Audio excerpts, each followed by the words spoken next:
What's going on, guys? Rob Plays here.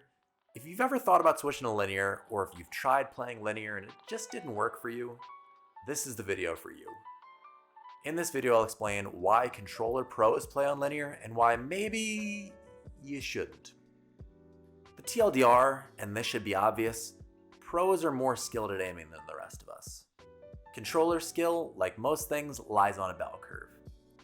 Most of us are somewhere over here in the middle of the bell curve, with really bad players on the far left and really good players on the far right.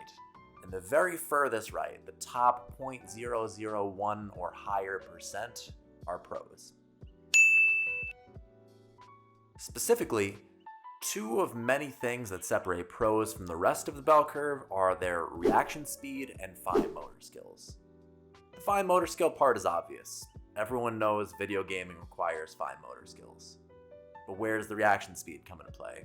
Every time the target changes strafe direction, every time they accelerate or decelerate, every time you mess up a micro adjustment and need to recenter, every time recoil control knocks you off target, you have to use your reaction speed to stay on target or to snap back on target.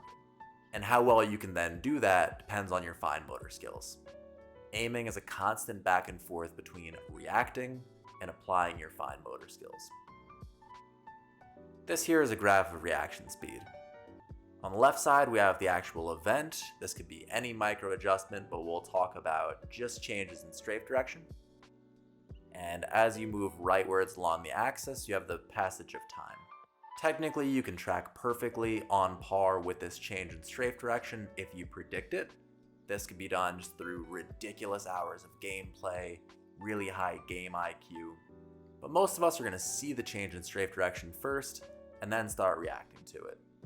So you have your actual genetic reaction speed. This you could test on like a human benchmark, where you sit down, you wait for the light to turn red, and then you press the button. That'll tell you your reaction speed, but in reality, in FPS gaming, you're going to perform a little bit slower than your genetic reaction speed.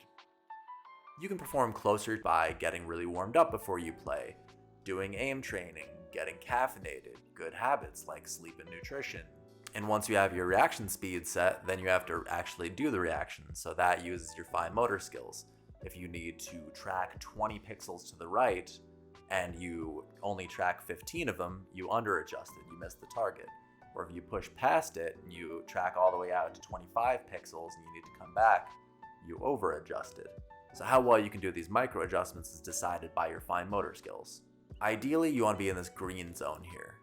And this is for sure where pros perform. Anyone who can consistently perform in the green zone will benefit from playing on linear, even if they just have to get used to it.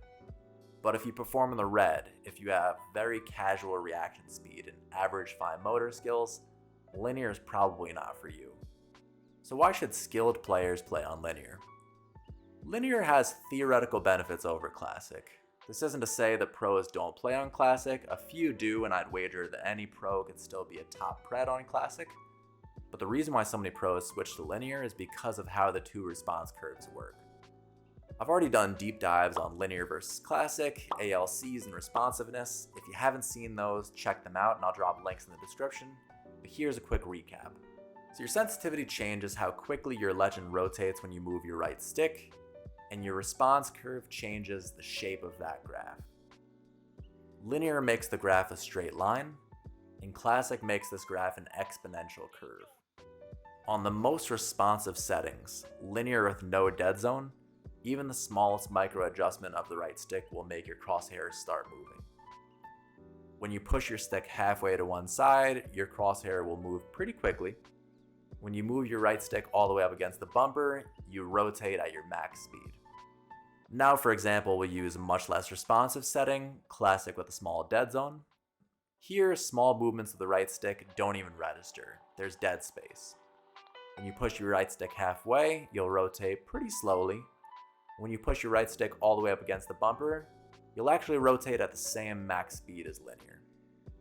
Now let's apply this to the strafing example. Your enemy is moving left and suddenly starts strafing right. On linear with no dead zone, you just push your stick to the right, easy peasy. But if you had a dead zone, you'd first have to overcome that dead zone before being able to track. That's some latency that you don't want. And even on Classic with no dead zone, the magnitude that you have to move your right stick is still higher on Classic than it is on Linear. Once again, there's some latency here, and this is an opportunity for you to miss some bullets. Now to take a step back, how accurately you can move your right stick depends on your fine motor skills. Pros have surgeon-level fine motor skills. If they need to move that stick 30 degrees from the midline, they move it exactly 30 degrees from the midline. They benefit from the most responsive settings because they need their controller to listen to every input they make, because their inputs are perfect. But if you don't have good fine motor skills, you can mess this up badly. And for these people, the speed that comes with Linear will be a detriment to them. In comparison, if they just play Classic and try their best, Rotational Aim Assist will patch some of the holes in their tracking.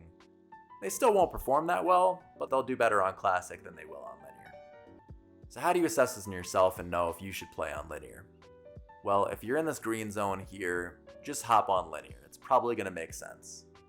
If you're in between the green and the red, you might not do better on Linear right away, but work on your ability to apply your reaction speed, work on your fine motor skills, do some aim training, and you'll probably be a pretty good Linear player someday. I'm looking to update my own aim training videos soon, so subscribe and keep an eye out for that if this is you. And if you're in the red, you just might not even have the capacity to be a good Linear player without ridiculous amounts of practice. We're all different, and some people are just more genetically gifted for gaming than others. Alright guys, that's the video. Very wordy one this week. Thank you for tuning in. Like, sub, and leave a comment down below. That's what helps me keep on doing this, guys, so thank you very much, and I'll catch you in the next one. Peace!